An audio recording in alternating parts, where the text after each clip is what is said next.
This one is August 2022, question number 1B. The question says that an investor has decided to invest 2 million in the shares of two companies, namely Della and Alpha Limited. The projections of returns from the shares of two companies, along with associated probabilities, are as follows. So we have the returns that are expected and the probability.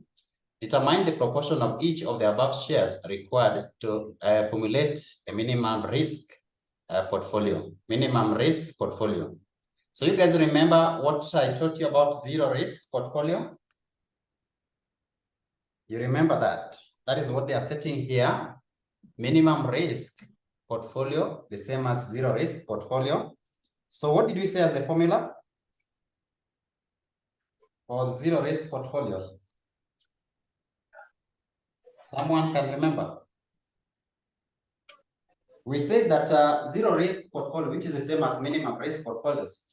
These are portfolios that have zero standard deviations. Somebody is making noise. Let me just mute. Which year, Mwalimu? Let me mute. So we said that zero risk portfolio, which is also the same as minimum risk portfolios.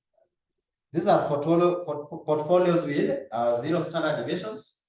They are portfolios that are created by extremely risk averse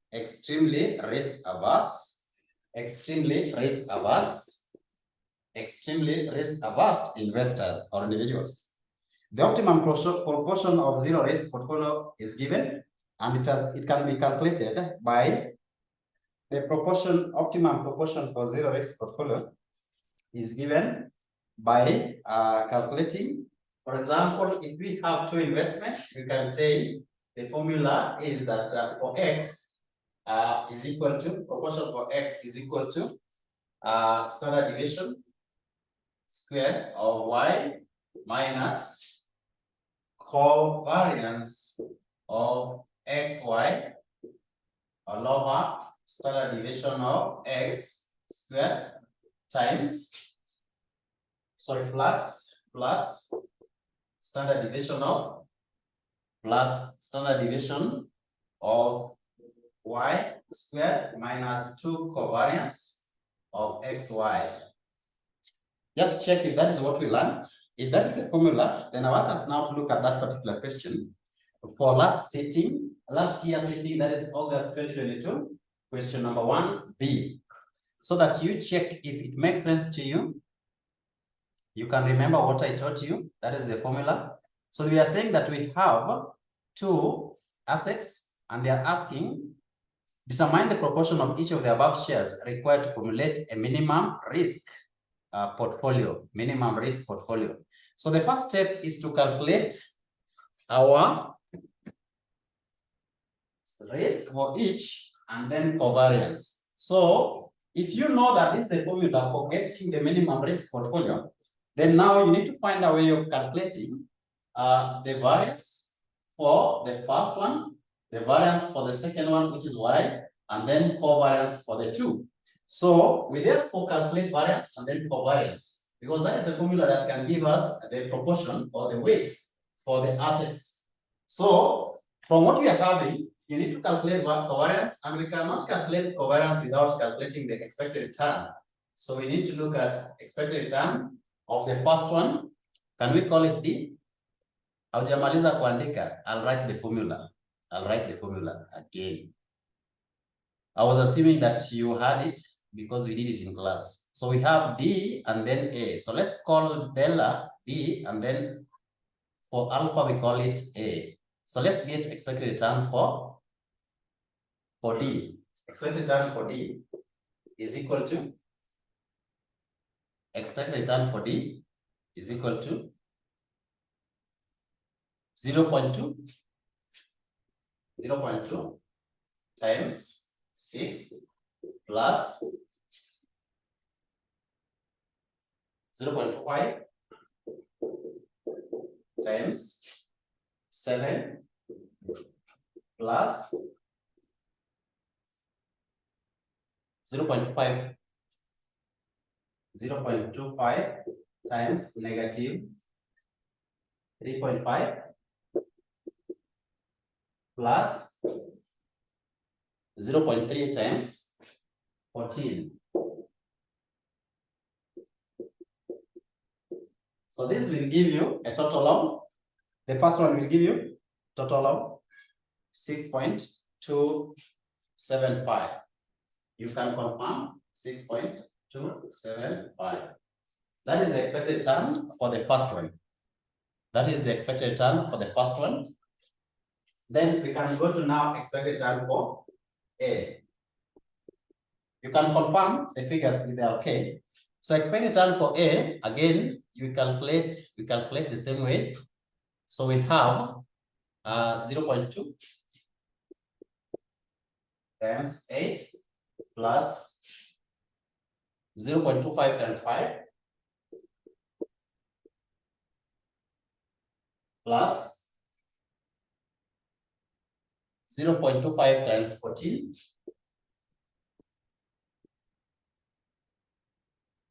plus 0.3 times negative 1.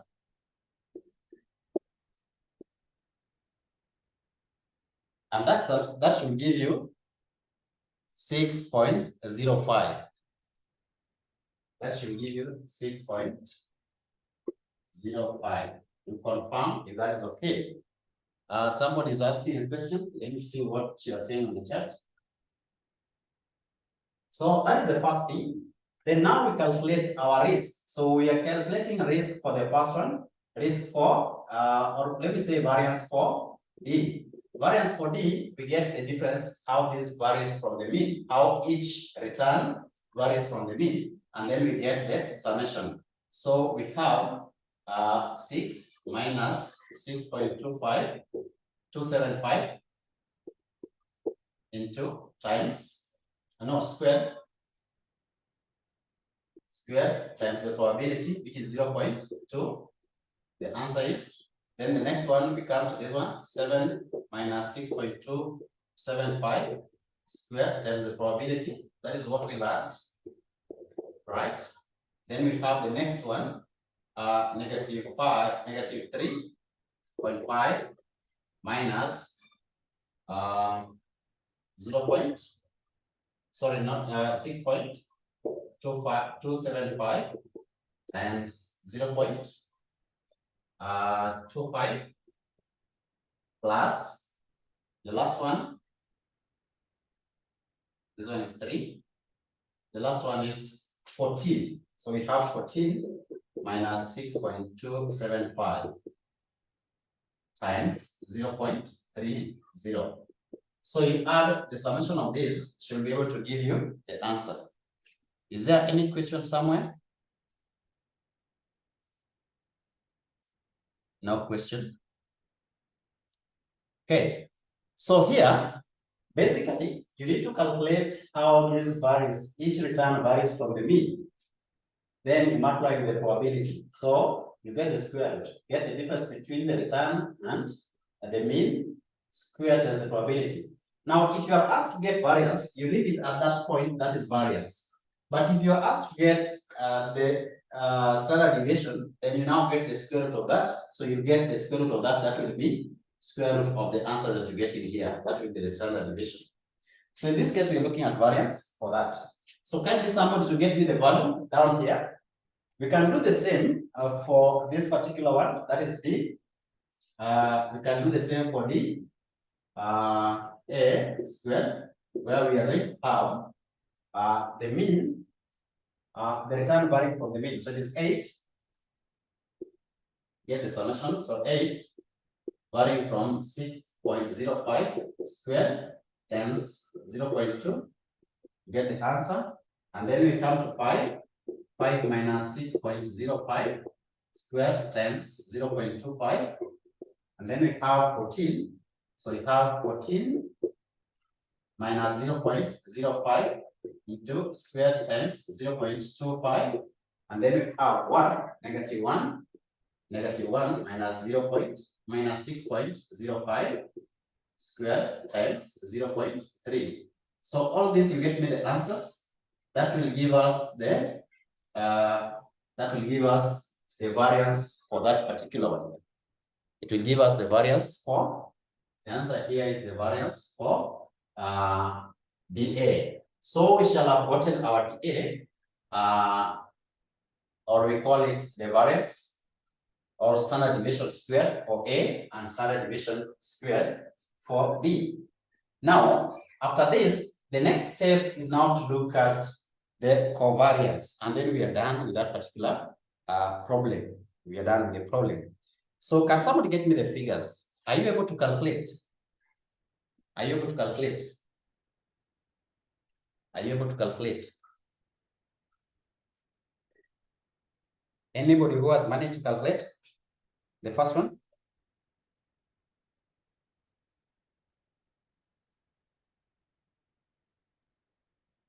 My admin is telling me that the total here is 41.94. You will confirm we have 41.94, and then the other one is 31.75.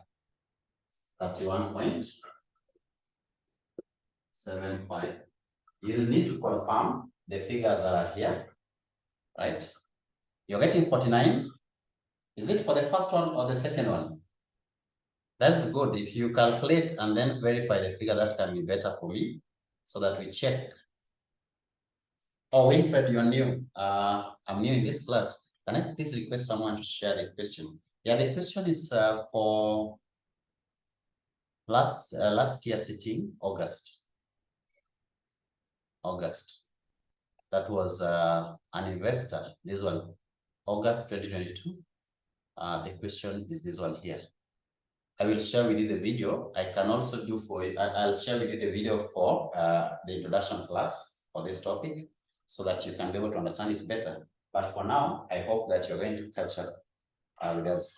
Just get in touch with one of our admins so that they can assist you to join class. All right. Our contact is 0. You can get us on 0726 83 9808 or 07 68 8 808 000. Those are our contacts. That one you can be able to get the videos for the classes that you have missed, and then you join. My name is CPA Dennis. I'll be able to assist you in FM. Now, you are getting some answers. Can somebody verify between my admin and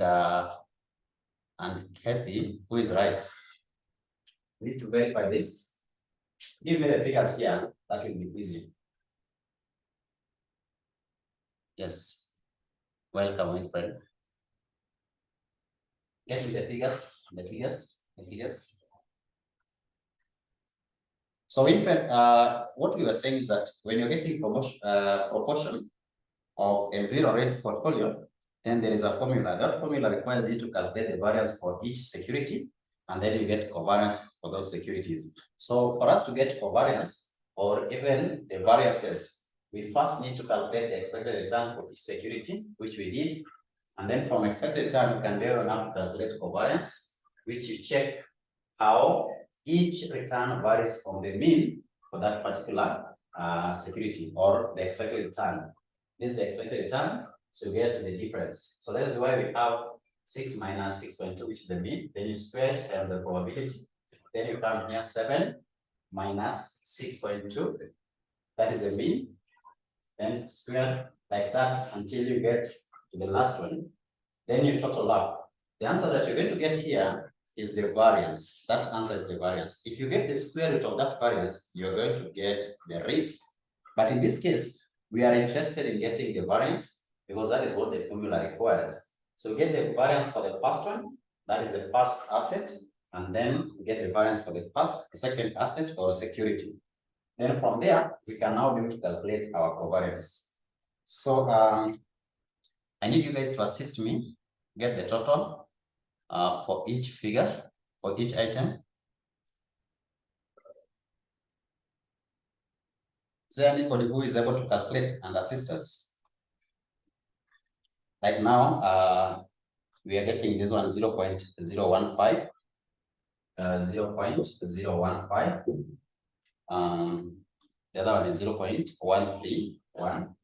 0.131. And then we have 23.89. 23.89. Then we have 17.9. 17.9. So these figures might not add up, but you need to assist me confirm. So this plus this, actually this looks like 5. This one should be 5. And then we have 1. So this one is 13. 13 plus, not really, this is not 5. This is not 5, this is 0. So we have this plus this, that is 6. We have 6 here, which is 3 decimal points. Then we have 3 plus 1. 3 plus 1 is 4. 4 plus 9 is 13. So we have 3 here. Then we have 1, carry 1. So that 1 plus 2. 2 plus 8 plus this 19. Carry 1. 19, carry 1. And then we have 1 plus 3. That is 4. 4 plus 7 is 11. We carry 1. Then this is okay. That is okay. Can somebody verify with me? You have the calculator. And now we come to this other side where we have the figures. Let me see what their mean has.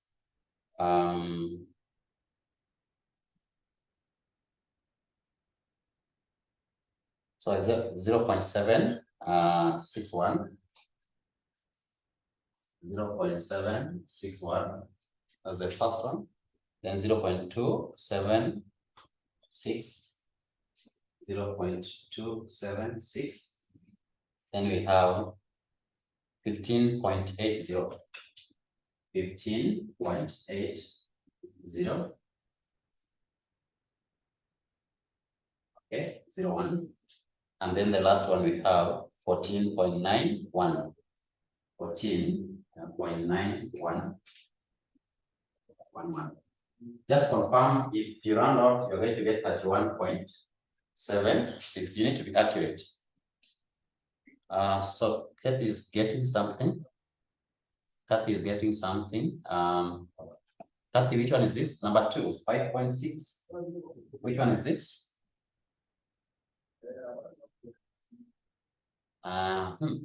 Ashley, what are you getting? What are we getting?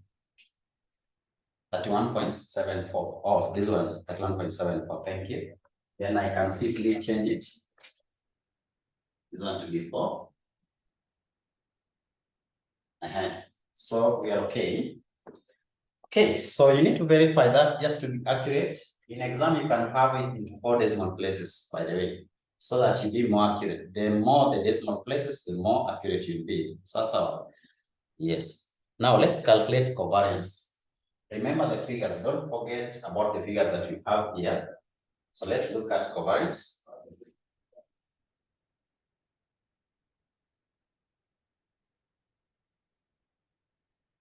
So covariance is very easy to calculate.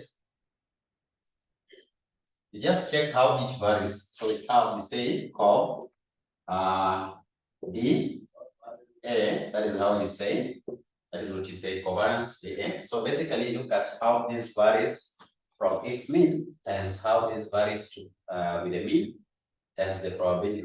So why we call it covariance? For it means that there is something that they share in common. And in this case, what they are sharing is the probability.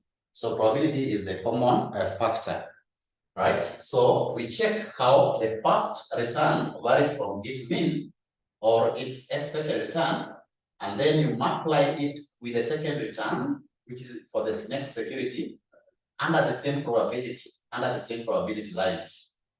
Like now here, in this particular question, you calculate and find out.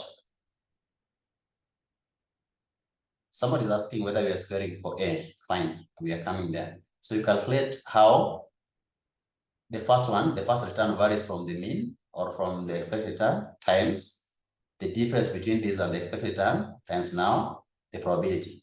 When you're getting covariance, you don't square. You only get the difference between this and the mean or expected return, and then this also expected times minus the expected return. That difference you multiply, and then you multiply with the probability in that line. So the reason why it is core is because you're comparing the variations, and the common factor in that line is the probability. So somebody is asking whether why we are not squaring for A. So A, which one have we not squared? This one. Because this is where we have reached.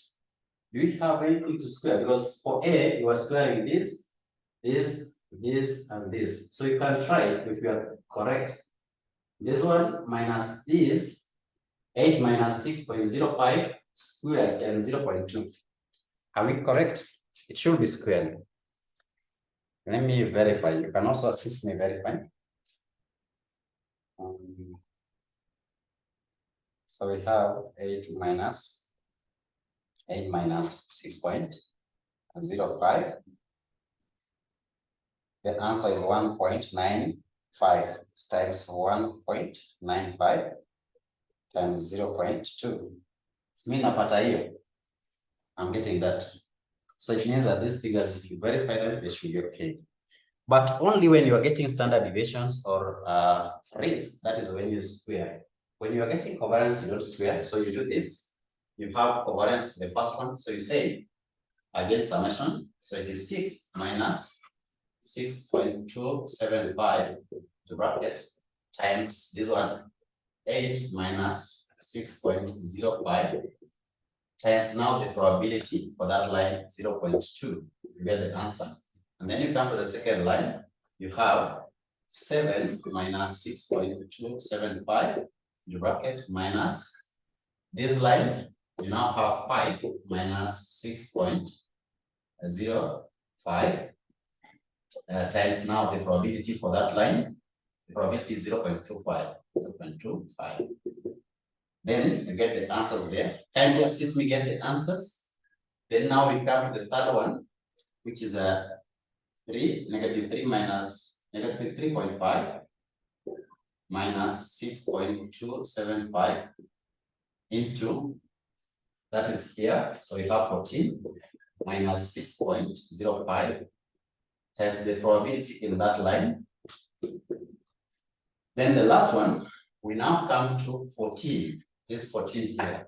So we have 14 minus 6.275 minus negative 1 into, times negative 1 minus 6.05 times 0.3. That is the probability for that line. Our probability now is 0.3. Then get me the answer here. That is the covariance for that particular. That is the covariance between B and A. The covariance between B and A. So get me the answers. Let me see what my admin is getting. So we have there.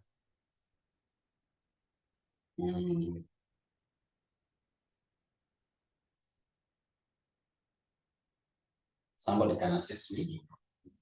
0.25. Okay. The first one is negative 0.107.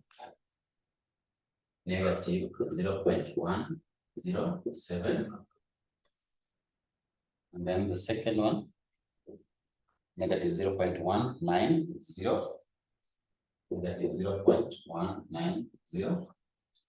And then the third one is negative 9. Negative 1. Negative 19.4. Negative 19.4 to what? To 8. And then the last one, assist me verify if it is correct. Negative 16.338. Negative 16.338. Confirm for me, these are all okay. They are all negative. So the total we are coming up with negative 36.606.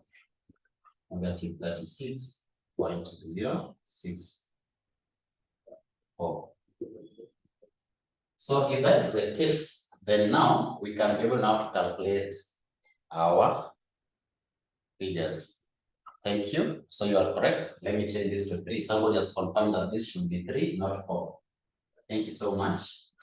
Now, we are now okay. So for us now to get the proportion of the optimum proportion for us to have zero risk or minimum risk when you have the portfolio, negative 36.00. So that is okay. Thank you so much, guys. You guys are very accurate. So we come here and now get the proportion. We agree that the formula for getting, you get 1. You know, what happens is that when you invest in 2 assets, asset A and B, they should add up to 1. The proportion should be 1. Maybe the first one can be 0.2, the other one is 0.8. That is 80% and 20%. At the end of the day, the proportion must be 1. So as long as you've gotten the first one, the second one is very easy. You simply take 1 minus the first proportion, and we shall see how that works, right? So let's do this. Let's write the formula as we were taught. Let's get for D, for example. So proportion for D should be the variance for A, because D is the one that is here. So it is variance for A minus covariance of A, or we can say DA, or over variance for D now, plus variance for A minus 2 covariance of DA. That is the weight, and weight is the proportion. That is the weight, and weight is the proportion that is required to get a zero risk portfolio, to have a zero risk portfolio or minimum risk portfolio. So we can replace this. Already we have our A, which was this. So we have 31.74 minus covariance, we have it here. So minus. Therefore, it becomes positive. See, we're supposed to have minus, but then we also have minus on the other side. So that makes it positive. So you can add. Now we call it plus this one, 36.063, the way you have given me.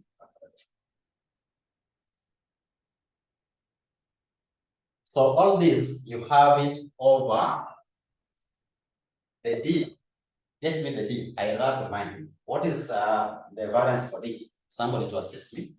So I don't know that one. You give me plus variance for A. I still have 31.74.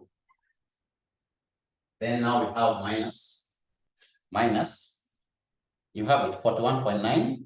Thank you. It was 41.936. Thank you. And then minus now 2. So it is 2 times covariance, which is this one, negative 36.063. See, right? So this one definitely is a core positive at the end of the day. See, negative 2 times negative this, so it will be positive something. So we come here. Allow me to wrap this.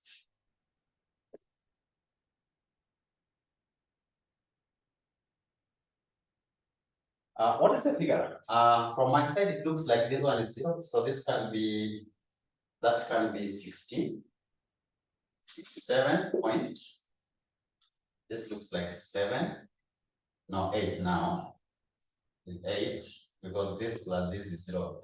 803 or lower. When we have this times 2, what are we getting? Let me see. So we have negative 2 times negative 36.03. 36. So that one plus 31.74 plus 41.936.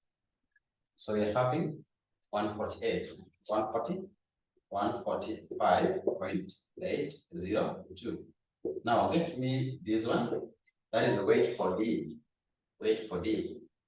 So you're going to have 67.803 divided by 141.802.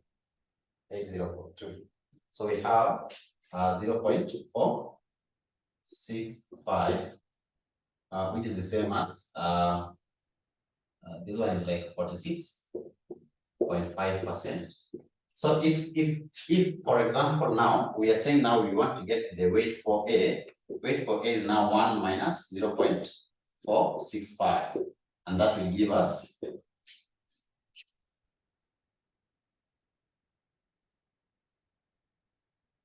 0.5349, which is the same as 5.53.5%. So when you add this and this, it gives you 100%. Those are the weights that we wanted, or the proportion that the examiner was asking for. And thank you so much for attending our class. Mwalimu FR is here. Let's stop there. I wish you could continue with question number B, which was asking now to determine the amount in shillings that should be invested in each case. And actually the amount is very simple. Now just take 2 million. 2 million was the total investment, the way we are told. Look at this. In the next 1 minute, we are done. So the examiner was saying, we get the weight, which we've gotten. Now the second question is that the amount in shillings that should be invested in each of the shares using the proportion that we have calculated above. So you just take 0.465 times 2 million. So that means that we can get the amount in shillings. So you can say that amount in shillings, Della, that is with Roman 2, you say Della is equal to 0.465 times 2 million. What do you get? That is the amount in shillings to be invested. And then we have alpha, which is 0.535 times 2 million. You get the answer and you get your full 10 marks. The pass mark is normally 50%. So if you have 10, I can tell you that you're almost passing the exams. Thank you so much. Call us on this number and just find out how you can be able to get classes so that you can proceed. This one is 0768 808 000. That is Safaricom line. But if you fear it, you can call Safaricom that you always know. This one 2683 9808. Watu wanaogopa hiyo wanafikiria hiyo ni Airtel. Our fee is only 4,000. If you pay 4,000, that includes blocks. It includes the normal classes, notes, and the videos that you missed. Thanks so much. See you next time. Tomorrow we shall do another class. Same time.